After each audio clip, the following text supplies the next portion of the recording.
Gracias, gracias. Hola a todos y vamos a empezar. Voy a hacer un resumen breve de lo que es el libro, las transparencias van sobre el libro y luego los que queráis preguntar, pues preguntamos y vamos por donde queráis.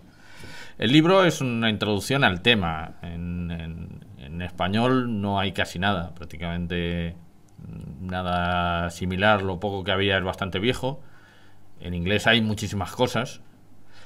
Y yo pues lo que he pretendido es hacer un libro a mitad de camino entre una mera divulgación e investigación. No puedo decir que haga investigación, pero bueno, algo hay.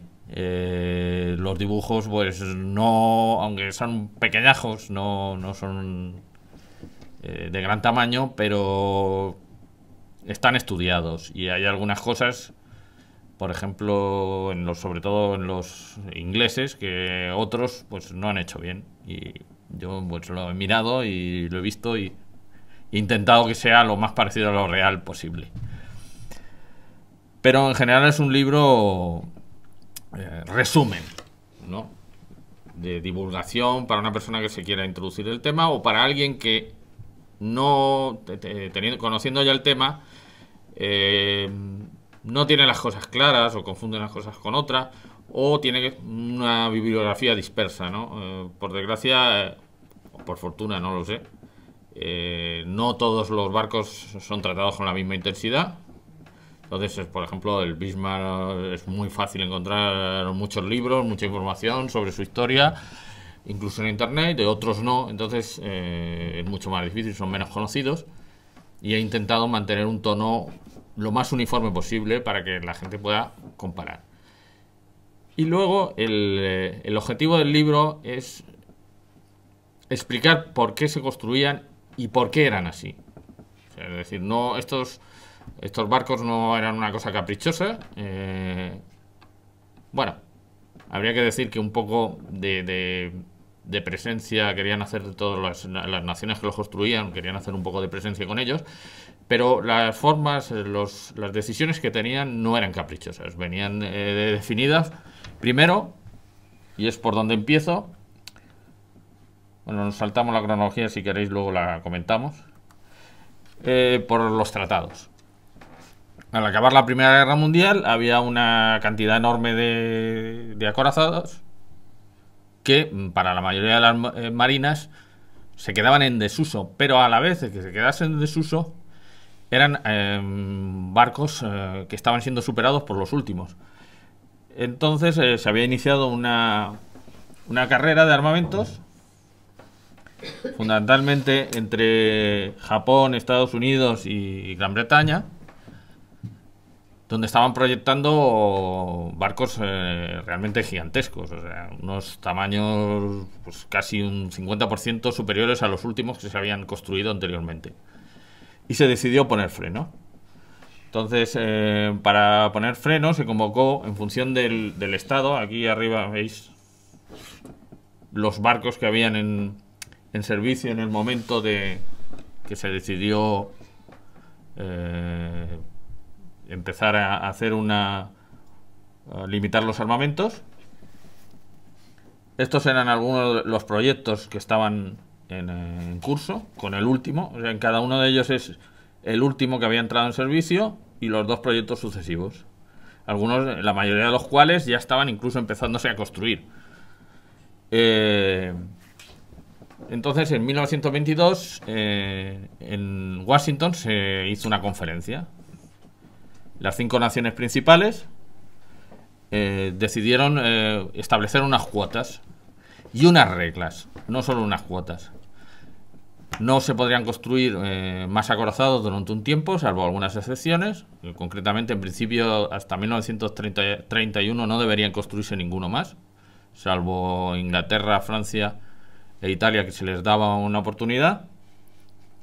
Y los que se construyeran a partir de ahí tendrían que cumplir determinadas reglas. Fundamentalmente, no podían tener cañones de más de 406 milímetros ni un desplazamiento estándar de más de 35.000 toneladas. Y se estableció para cada una de las naciones una cuota. Entonces, la cuota, por ejemplo, para el Imperio Británico y pongo Imperio Británico porque, aunque el Imperio Británico no existía como nación, era un ente supranacional, a efectos de tratado contaban también las marinas de Canadá o de Australia, con el objeto de evitar que Inglaterra, a sus barcos que se viera obligado a desguazar por el tratado, pues los asignara a las marinas hermanas y evitara el tratado. Entonces, todas las marinas de lo que es hoy la Commonwealth contaban como una única sola. En aquella época la terminología se le llamaba a la Commonwealth no se le llamaba así, se llamaba Imperio Británico. Entonces las relaciones eran, pues, cuando se pretendía establecer que cada uno tuviera, que el Imperio Británico y Estados Unidos tuviera 15 acorazados, Japón 9 y Francia e Italia los que quisieran, siempre y cuando no pasaran de 175.000 toneladas en conjunto, y cada uno de ellos no desplazara más de 35.000.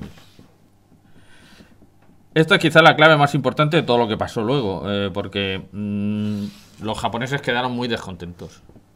Japón tenía unas pretensiones enormes y estuvo saboteando el sistema de tratados durante todos los años sucesivos, y al final es la salida de Japón del sistema de tratados el que provoca, a partir de 1934, la construcción de la mayoría de los acorazados que vamos a ver en el estudio. Hasta entonces, hasta 1934, no se habían construido más que los ingleses, los italianos, habían empezado los italianos, pero no sin mucha gana de terminarlos, y los franceses. Y a partir de 1934, Japón hace reventar el sistema de tratados y todos se lanzan a construir.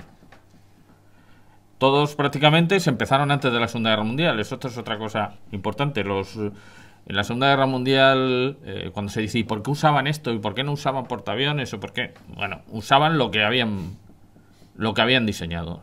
Un barco desde la mesa de diseño hasta que se ponía en servicio no pasaban menos de 4, 5, incluso 7 años. En consecuencia, todo lo que no estaba ya bastante avanzado al empezar la Segunda Guerra Mundial, no había posibilidad alguna que pudiera participar. Entonces, no había capacidad de reacción. Los errores que pudieran haber cometido los habían cometido antes. Por eso, también otro de los objetivos del libro es precisamente entender por qué se diseñaron así, por qué no hubo alternativas, no podían hacer otra cosa. Bueno, un acorazado era una máquina extremadamente compleja. Contra de la mitología, pues no estaba todo protegido. Gran parte de la construcción estaba desprotegida, solo se protegían las partes más importantes, fundamentalmente las que están coloreadas: la propulsión, el armamento principal y los sistemas de control y dirección de tiro. Todo lo demás, pues se asumía que se tendrían daños más o menos tolerables. Aquí vemos la distribución de pesos de un ejemplo del Bismarck. La distribución de pesos probablemente sería el mejor método para comparar los acorazados de las distintas naciones. Lo que ocurre es que es imposible. Renuncié a hacer una comparación en porcentajes o en pesos, porque como los conceptos no son iguales de unos a otros, pues es imposible. O sea, a veces algunos libros dan porcentajes de, por ejemplo, de lo que se dedicaba a la protección, que era aproximadamente en torno al 40%, y entonces dice, pues este lleva más que este otro. Pero es que, claro, resulta que en algunos, dentro del blindaje que llevaban las torres, pues no se consideraba dentro de la protección, sino dentro del peso del armamento. Y es muy difícil desglosar. O sea, incluso dentro de la misma nación hay libros que discrepan en los pesos. Entonces, solo puse uno para que uno se haga una idea de cuáles eran las partes del acorazado y cuánto pesaba cada una de ellas. Básicamente, un acorazado pues gastaba el grueso de su peso era la protección, que era aproximadamente entre el 35 y el 40%. Y luego el armamento solía ser entre el 15 y el 20% y la propulsión el 10%. aproximadamente. Cada nación se balanceaba en función de sus necesidades hacia un porcentaje, hacia uno de los conceptos, otro, pero esos eran los tres conceptos principales. Todos los demás ya se llevaban una cantidad de peso muy limitada. En función de lo que quería cada nación, pues se prefería el blindaje, se prefería el armamento, se prefería una propulsión, tener más velocidad. Por ejemplo, el Bismarck, que es el ejemplo en cuestión, pues incide sobre todo en la protección, con un armamento relativamente ligero, no pesa mucho, y una propulsión, bueno, media, no es ni de los más que dedica a propulsión ni de los que menos, pero en protección pues dedica muchísimo. Otros pues preferían otras opciones. Lo más importante de un acorazado, aunque el nombre en español incide sobre la coraza, en realidad era el armamento. Un acorazado era un barco diseñado para llevar cañones, el máximo tamaño posible y el máximo número posible. Los cañones eran los que definían las torres, y las torres donde se instalaban esos cañones eran los que definían las dimensiones básicas del barco. Básicamente un acorazado, pues en función del armamento que se quería disponer, pues se diseñaba alrededor de las torres. Las torres tenían que estar lo suficientemente distanciadas como para que entrara entre ellas la propulsión, y la proa y la popa tenían que ser lo más pequeñas posibles para que no fuera un ladrillo en el agua. Si la hacías muy larga, conseguías más velocidad, pero también era una zona más vulnerable. Y aquí tenemos las opciones. La mayoría de los, ya veis, casi la mitad de las clases eligieron las torres triples, porque las torres triples pues tenían la ventaja de pesar menos que las dobles, con lo que normalmente 3 triples pesaban aproximadamente lo mismo que 4 dobles y ocupaban menos espacio. Ahora, tenían sus problemas porque el casco estaba sometido a más tensiones y la protección en torno a los pañoles de municiones era más débil, porque el casco exterior quedaba más cerca de las municiones que en un barco con torres dobles. Los franceses y en una de las clases de los ingleses, la King George, prefirieron las torres cuádruples. Las torres cuádruples eran todavía más ligeras en proporción, o sea, 2 torres cuádruples pesaban bastante menos que 4 torres dobles, e incluso menos que 3 torres triples. Pero claro, también tenían el problema era mayor, la protección se resentía más porque ocupaban mucho más espacio de la manga del barco y la protección en esa zona era inferior a lo que pudiera ser. La ventaja era que, claro, pesando menos, podías dedicar más peso a otras cosas.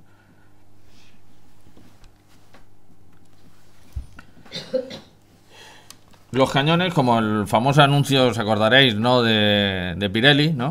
La potencia sin control no sirve de nada. Pues efectivamente, sin control los cañones no servían de nada. Con unas distancias de combate de en torno a 20 kilómetros, pues si no disparabas de forma correcta, pues a ojo no se hacía. Entonces todo el sistema de control de tiro era básico. Aquí vemos algunas de las factores que alteraban el tiro. Es decir, esto no es como una pistola que asumes que es aproximadamente recto. Esto formaba una curva en 2 dimensiones, porque no solo ascendía y luego bajaba, sino que además todo proyectil por la rotación se iba hacia un lado.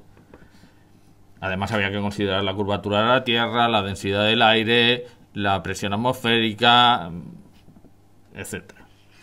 Además había que hacer ajustes de paralaje, es decir, normalmente las direcciones de tiro estaban alejadas de los cañones. Solían estar, por ejemplo, la dirección de tiro estaría ahí y el cañón aquí, con lo que la línea de de mira de una dirección de tiro no coincidía con la del cañón. Como además eso variaba en función de la posición que estuviera el barco, pues había que estar haciendo ajustes constantes. Todos esos ajustes se resolvían en un calculador. ¿Qué era un calculador? En un calculador, si los que seáis más viejos, os acordaréis de las máquinas de calcular mecánicas.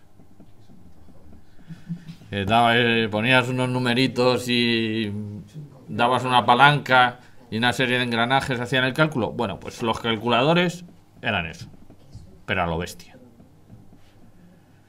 En función de toda la información que recibían, de las condiciones, tenían tabuladas dentro del propio calculador, estaban tabuladas las características del cañón y además determinaban la posición futura del objetivo. Estos calculadores estaban en la parte más interna del barco y recibían información de las direcciones de tiro.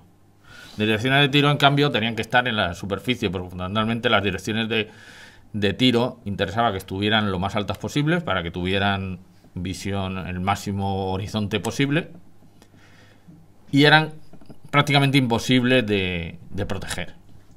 Cuando, por ejemplo, se comenta que en el último combate del Bismarck, el tiro del Bismarck se degradó muy rápidamente porque perdió enseguida las direcciones de tiro. Bueno, eso le hubiera pasado a cualquiera, y es que era imposible, porque al fin y al cabo las direcciones de tiro se basaban en ópticas, telémetros, visores, alzas, que no había forma de proteger. Al final había una lente que era extremadamente vulnerable. La única forma que había de evitar los daños era multiplicarlas. Había varias direcciones de tiro y posiciones alternativas, de forma que en caso de, a medida que fueran cayendo, pues otras las fueran sustituyendo, pero era imposible de proteger.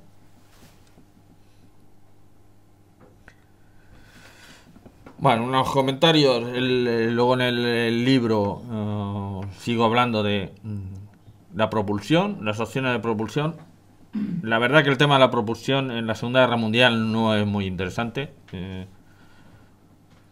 En la Primera Guerra Mundial había más variabilidad, y modernamente hay más variabilidad. En la Segunda Guerra Mundial prácticamente todos los barcos usaban turbinas de engranajes, todos usaban calderas. La única diferencia en las calderas era que los alemanes, los franceses y los americanos utilizaban calderas de alta presión y los otros utilizaban calderas de presiones más bajas, y casi todos elegían 4 ejes, menos los alemanes, que preferían 3 ejes, que era una instalación más ligera, y pues preferían la hélice central además estaba más protegida, era menos vulnerable.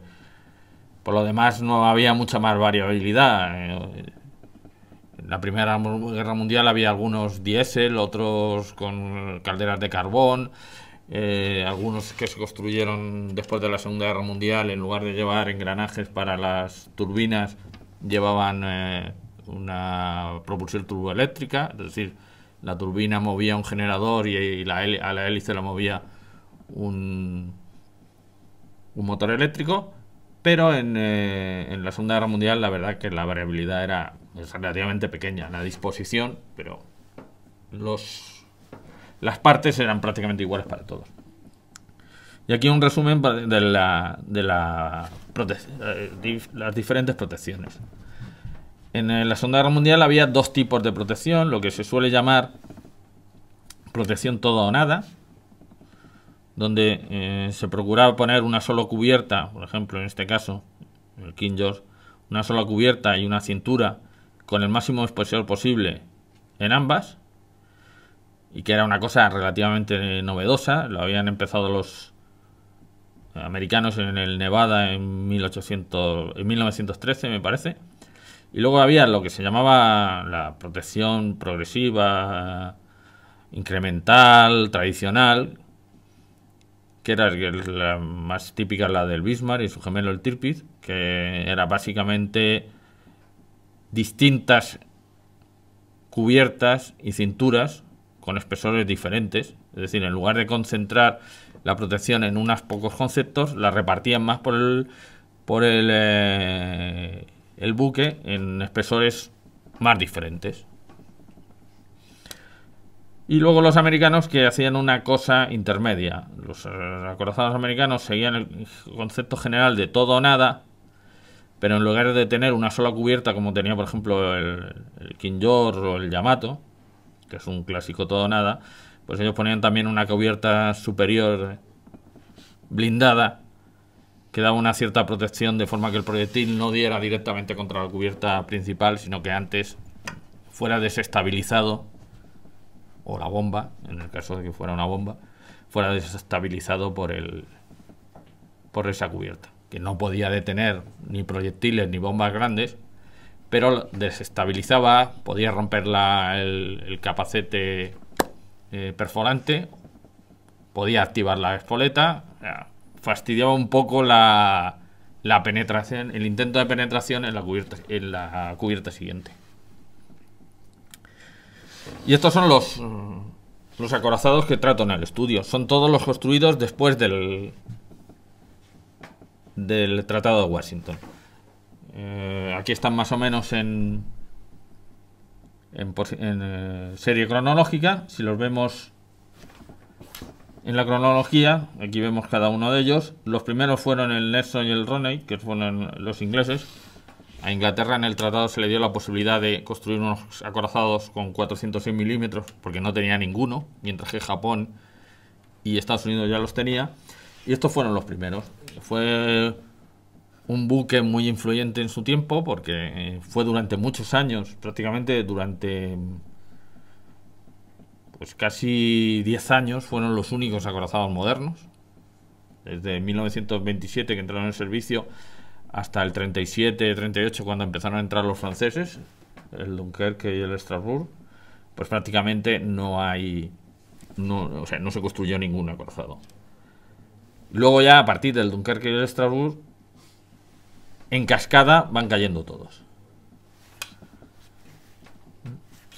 No voy a entrar mucho en el tema, si queréis luego lo comento, pero prácticamente, aunque no está en el esquema porque no era un verdadero acorazado, los famosos acorazados de bolsillo alemanes fueron los que desencadenaron la escalada.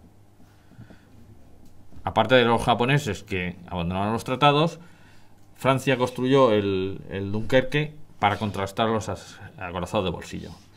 A su vez, Alemania construyó los Scharnhorst para contrarrestar a los Dunkerque. Los italianos construyeron los Littorio para contrastar a los Dunkerque.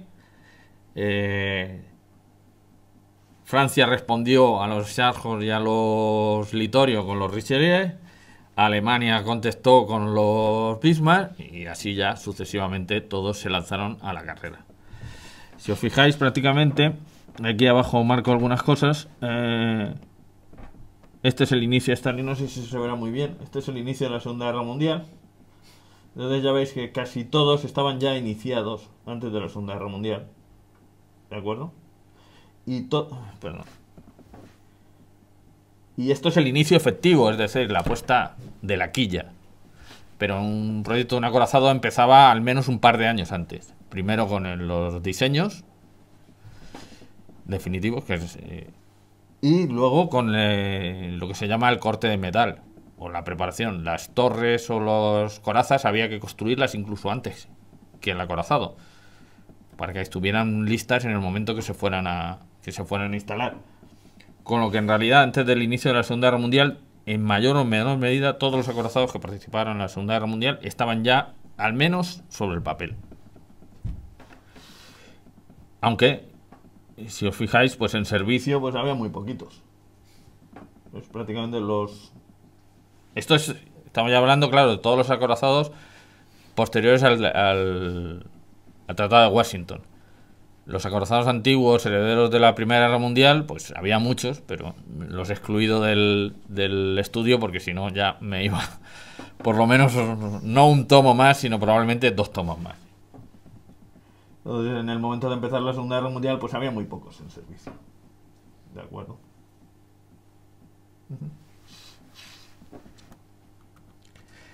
Y ya después de la digamos, la introducción. El libro tiene 3 partes: una parte introductoria sobre los tratados y la situación política que condiciona estos tratados, otra parte sobre la tecnología de los buques, de las formas de diseño y los objetivos de diseño de los buques, y finalmente la tercera parte, que es la que ocupa la mayor parte, pues una descripción de cada clase y una historia, una breve historia de los componentes de la clase. Las historias son breves, más que nada porque si no hay ya muchos, así como sobre la parte técnica en español no hay muchas cosas.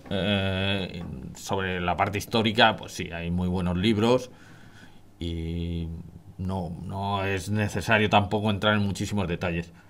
Luego, además, como las historias se entrecruzan, pues claro, las primeras historias operativas cuentan algunas cosas que yo luego ya no repito en las siguientes, ¿no?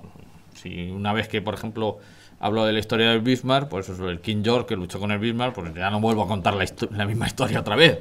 La resumo muy brevemente la intervención, pero el grueso del combate está contado en el primero que aparece en la secuencia. Y cada uno de las clases pues viene con un esquema, planta y alzado, y un perfil con la protección. Dado el formato del libro, la mayoría son muy pequeños. Entonces, si os interesa, en la página de la editorial os podéis descargar un PDF con las láminas que se ven bastante bien y se pueden imprimir pues al tamaño que queráis, porque el libro, claro, pues es un formato pequeño, no admitía un dibujo muy amplio. Y las clases que se tratan pues son las que hemos visto. El Nelson, que es el primero de los acorazados, el más antiguo con diferencia con respecto a los demás, uno de los más curiosos porque tenía todo el armamento a prueba, y uno de los más influyentes, aunque no se vea su influencia, pero prácticamente todos las marinas en algún momento diseñaron un Nelson en teoría. La ventaja de concentrar el armamento a proa era que las torres estaban en la parte más ancha del buque, todas concentradas, de forma que toda la protección se podía limitar aquí, a esta parte, y el resto podía tener una protección más ligera. En consecuencia se ahorraba mucho peso. Lo que luego ya descubrieron es que con las mejoras sobre todo en la propulsión, y como los otros acorazados sí eran rápidos, porque el Nelson era un acorazado lento, todos los demás eran lo que se llamaban acorazados rápidos, ya se vio que con 2 hélices y por tanto 2 grupos de turbinas, pues sí podía compensar poner las torres a proa.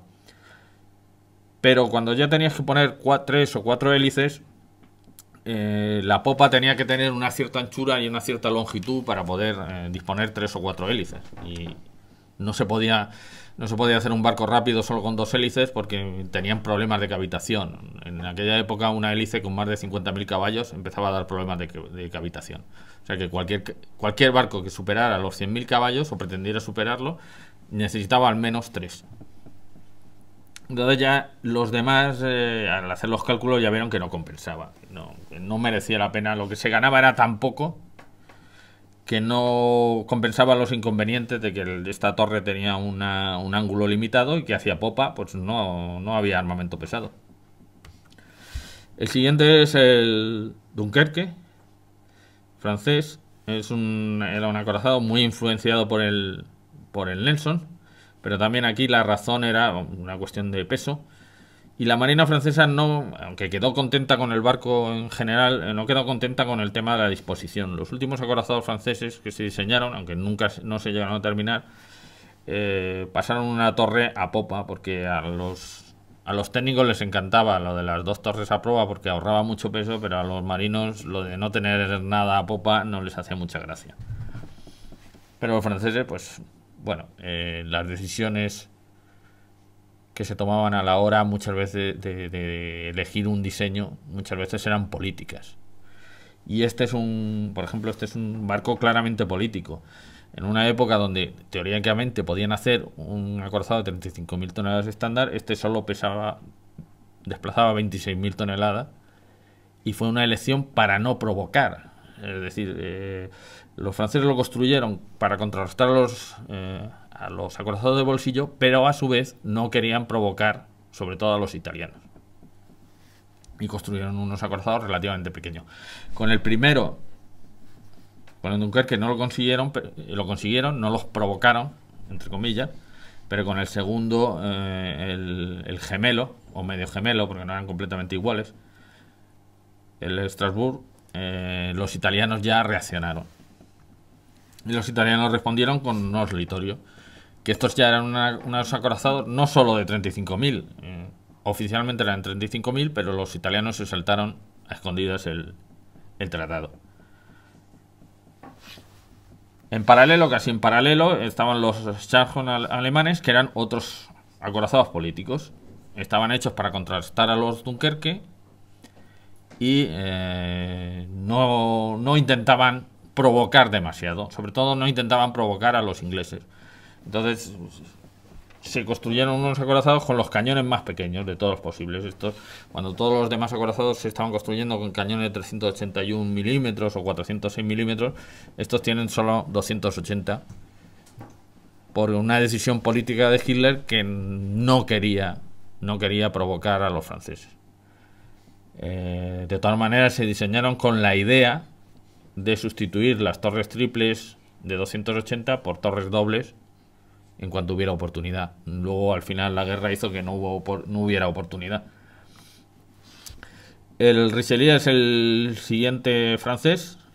Era una respuesta a los Scharnhorst, y ya que aquí los franceses ya no cometieron el error que habían hecho con los Dunkerque. Ya con la carrera completamente abierta, pues ya se fueron al máximo que admitían los tratados, 35.000 toneladas. La respuesta a los Richelieu fue el Bismarck y el Tirpitz, los gemelos. Teóricamente también eran 35.000 toneladas, pero Hitler autorizó que secretamente fueran mayores. Se saltaban el tratado por unos 6.000 a 6.000 toneladas. Técnicamente eran ilegales y no se descubrió hasta después de la Segunda Guerra Mundial.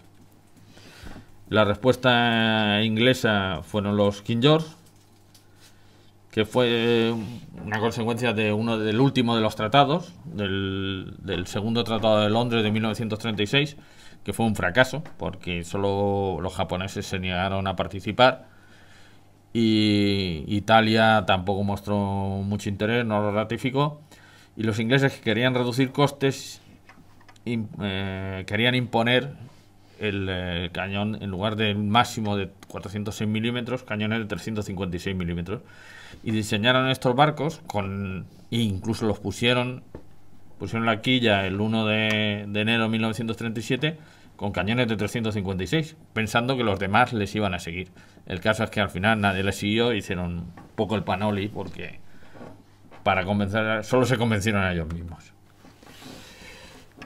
El siguiente era el Yamato. Como os he dicho, era el más grande con enorme diferencia. Cuando los demás acorazados, los que hemos visto hasta ahora, estaban entre 35.000 y 40.000 toneladas estándar, el Yamato era de 65.000 toneladas. El Yamato era una elección estratégica. Los japoneses habían hecho el análisis que los americanos, por supuesto, le ganarían en potencia industrial y por tanto construirían mucho más acorazados que ellos. En el momento. Así que hicieron el cálculo correcto, por otra parte, que los americanos no construirían un acorazado que no fuera capaz de atravesar el canal de Panamá.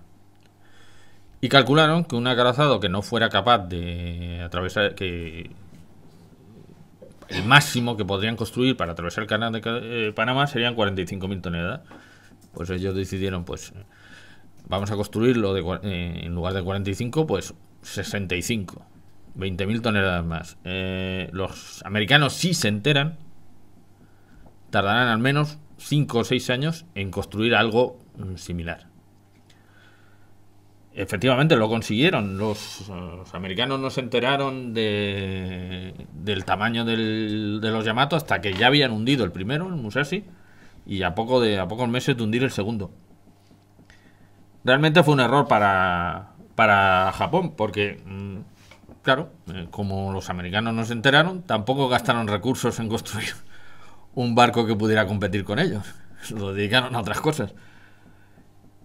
Y al final, pues, bueno, no fueron todos los efectivos que los japoneses esperaban de ellos, pero es que tampoco fue un error del Yamato. En general, toda la estrategia naval y política japonesa fue absolutamente catastrófica. O sea, fueron hacia... provocaron una guerra que no tenían la más mínima posibilidad de ganar.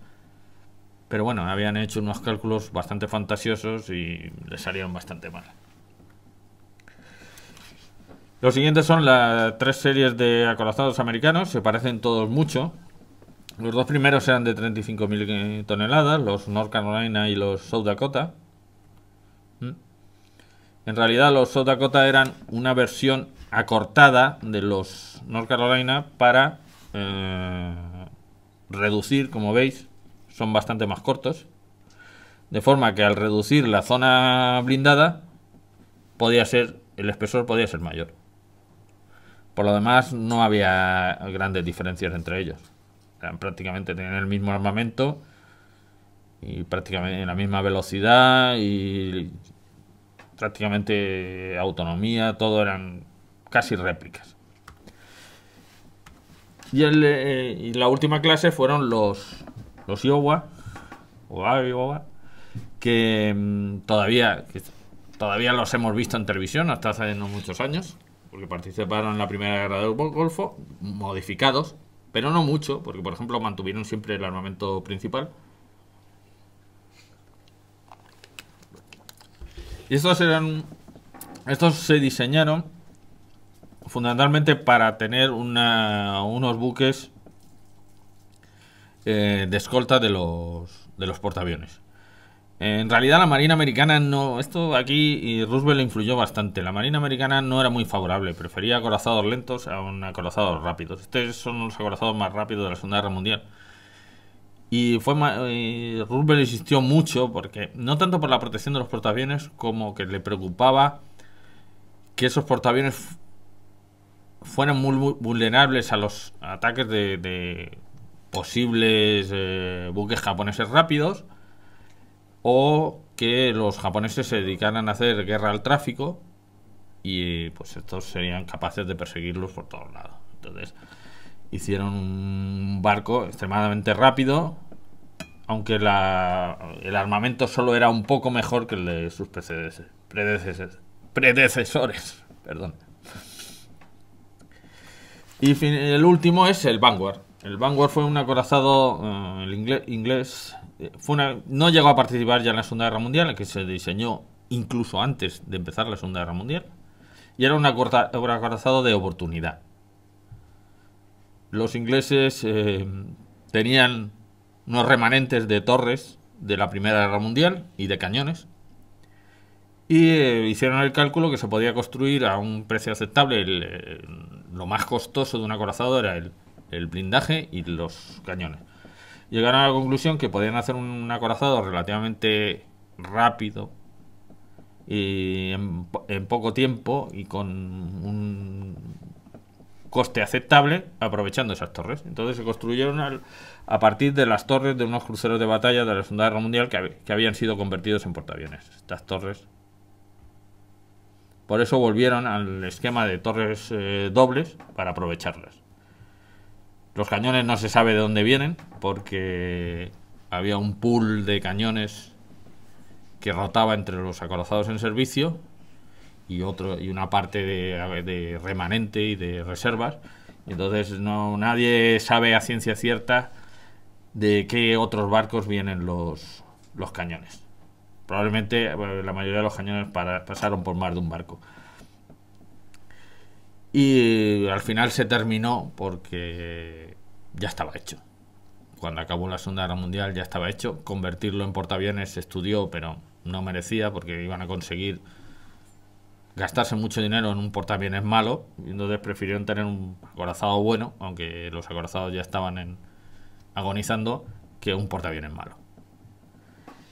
Y durante mucho tiempo se creyó que sería, cuando en 1960 lo retiraron, lo mandaron al desguace, se creyó que sería el último acorazado, en servicio, pero los americanos volvieron en la guerra de Vietnam primero y luego en 1980 volvieron a traer al servicio los 4 acorazados de la clase Iowa y los tuvieron en servicio hasta la Segunda Guerra del Golfo. Nunca estuvieron los 4 en servicio, iban por parejas, primero una pareja, luego otra pareja, y a partir del año 2000 me parece los convirtieron en museo, pero aún así durante unos años, no sé cuántos, 5 o 6 creo recordar, eran museos, pero tenían la obligación de mantenerlos en condiciones de volverlos a poner en servicio.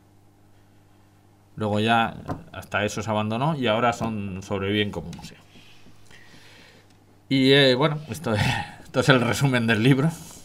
No sé si me he alargado mucho y os ha aburrido. Y nada, dudas, preguntas. ¿En qué batalla de la Segunda Guerra Mundial quedó claro que los acorazados eran ya obsoletos? Como que ya había pasado ya la época. Tradicionalmente se considera que los acorazados quedaron obsoletos es discutible, ¿no? Porque eso es muy aproximado. Se considera que quedaron obsoletos a partir del 10 de diciembre de 1941, cuando los aviones terrestres, además, no los portaaviones, japoneses hundieron al Prince of Wales, que era un acorazado de los del estudio, un gemelo del King George, un gemelo de este, y un crucero de batalla de la Primera Guerra Mundial, el Repulse.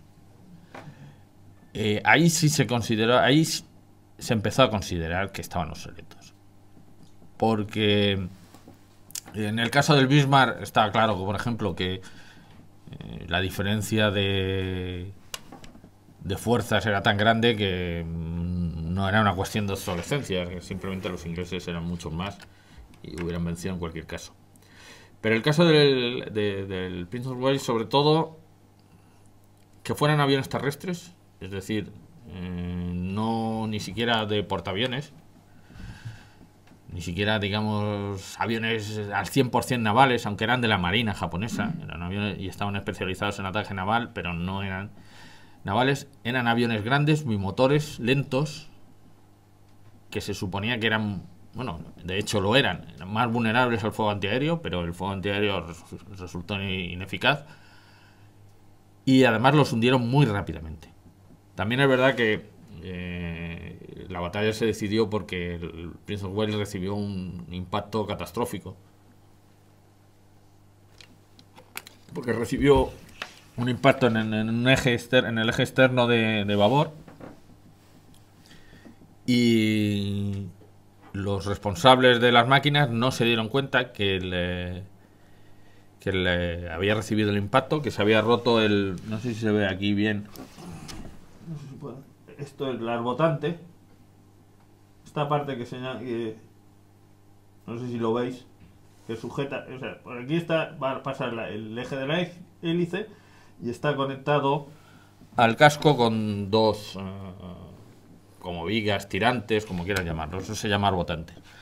Bueno, pues los arbotantes con el torpedo se rompieron, entonces la hélice empezó a vibrar, no se dieron cuenta, no la desconectaron y la hélice hizo un destrozo. Todo el movimiento del eje y de la hélice hizo un destrozo tremendo. O sea, hay unos estudiosos que dicen que podían haberlo dejado, que ya solo con eso se hundía, porque el destrozo fue inmenso. Y eso lo sentenció. Luego, si estaban obsoletos antes o después, bueno, ya es mucho más discutible. Tradicionalmente, sí, más o menos está por ahí. De hecho, la gente suele tener la tendencia que los acorazados cayeron en desuso porque eran vulnerables, pero no es así. Los acorazados, lo que era, decayeron frente a los portaaviones fundamentalmente por el alcance. El portaaviones podía atacar a unas distancias muchísimo mayores, 400, 300, 400 kilómetros, muchísimo mayores que un acorazado que solo era efectivo a 20, 30 kilómetros. La vulnerabilidad no, porque un portaaviones era muchísimo más vulnerable que un acorazado. mucho más, porque además, aparte de que no tenían mucho menos blindaje, eran mucho más voluminosos, con lo que hacían mucho más blanco, y sobre todo tenían cantidades grandes de gasolina, que era terrible, porque el petróleo o el fuel oil, en realidad se usaban varias cosas. Eran un producto de la gama del fuel oil, se le suele llamar petróleo, pero era un producto de la gama del fuel oil, cambiaba de una nación a otra. Es muy poco combustible, muy poco explosivo, hay que calentarlo, incluso en esta época era tan viscoso que si no lo calentabas no había forma de llevarlo hasta las calderas. Entonces no era peligroso, pero la gasolina de la Segunda Guerra Mundial era terrorífica.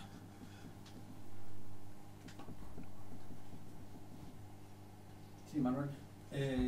¿Podrías contar, aunque solo fuera someramente, las diferencias, estrategias o las diferencias en las estrategias de las distintas naciones en el uso de los acorazados?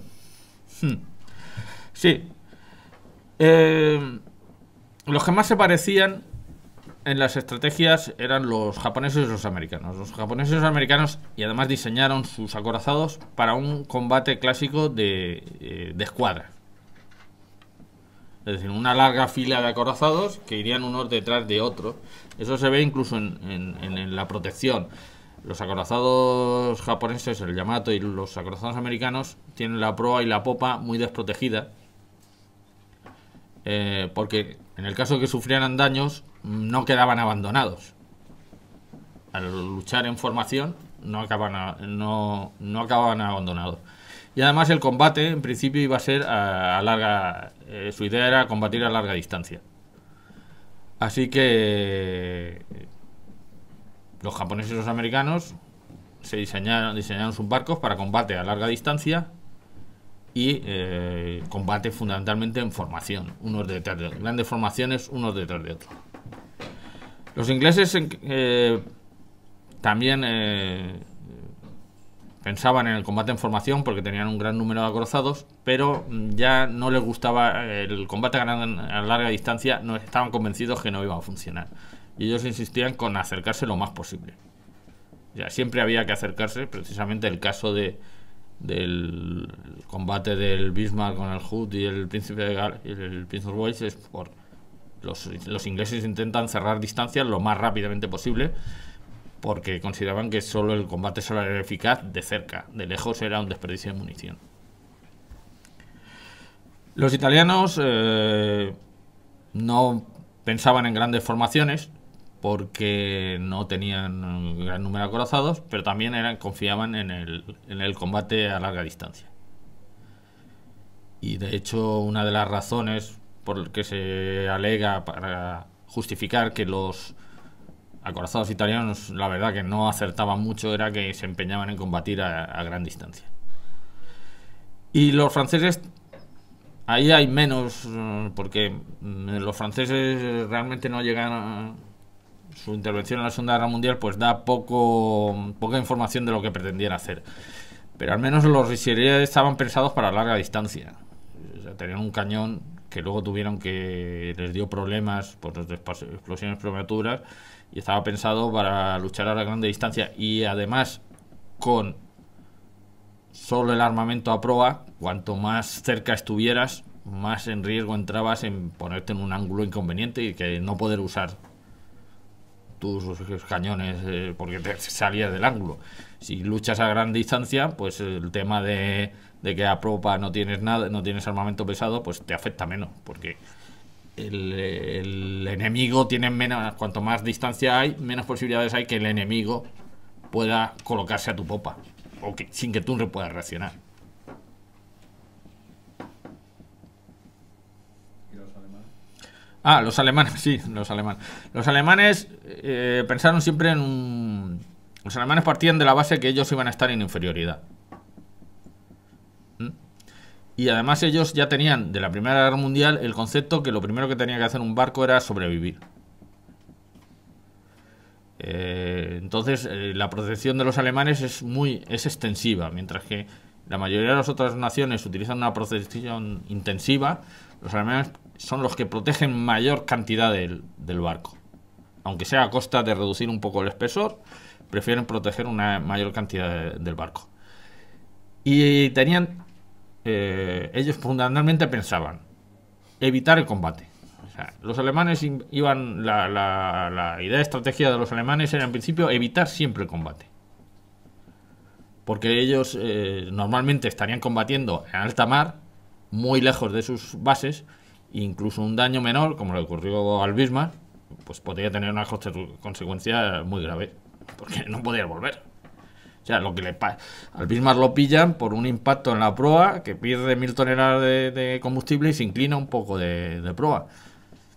Si hubiera un barco inglés que tuviera esos daños, vuelve a puerto. Un barco americano tuviera esos daños, vuelve a puerto. Un barco japonés vuelve a puerto. Incluso los italianos, que no se alejaban tanto de sus bases, podían volver a puerto con daños. Volvieron a puerto con daños mucho más graves que los del Bismarck. El Bismarck estaba a 2000 kilómetros de su base, pues estaba jodido, como se dice. Entonces ellos, por principio, evitaban el combate. Y en caso de combatir, a corta distancia. Si se veían forzados, buscaban el combate a corta distancia. Porque como los ingleses, ellos consideraban que a larga distancia era un desperdicio de municiones. Los japoneses y los americanos se hicieron ensayos entre las dos guerras mundiales y llegaron a conseguir impactos, un número grande de impactos, hasta el 5%, a 35.000 metros. En la práctica, el impacto más largo en la Segunda Guerra Mundial fue a 26.000 metros, y lo consiguieron los alemanes. Y el segundo a 25.000, y lo consiguieron los ingleses. O sea, las dos marinas que no creían en el combate a larga distancia fueron los únicos que consiguieron impactos a bastante distancia, pero a mucho menos de lo que se había pensado. Pero claro, es que los ensayos entre las dos guerras eran formaciones que se mantenían en fila uno detrás de otro, con rumbos uniformes, velocidades uniformes. Entonces era relativamente fácil suponer dónde iba a estar el enemigo. Cuando eran formaciones pequeñas, donde cada barco individual podía moverse, empezaban a echar humo, y el que empezaba, que le daban caña, decía, pues yo no me dejo aplastar, yo me muevo, yo salgo de aquí, pues era más difícil. Un proyectil, por ejemplo, a 30.000 metros tarda más de un minuto en llegar a su objetivo. En un minuto, un barco de este tipo, que se estaba moviendo a 50 y tantos kilómetros por hora, recorre casi 1 kilómetro. Entonces tú tenías que disparar casi 1 kilómetro por delante del enemigo. Y el que estaba recibiendo los impactos lo sabía. Entonces decía, uy, es que cuando le cogían la distancia, pues viraba para romperle el tiro al contrario. Entonces la única forma de acertar era acercarse. Por encima de 20.000 metros era casi una casualidad darle a alguien.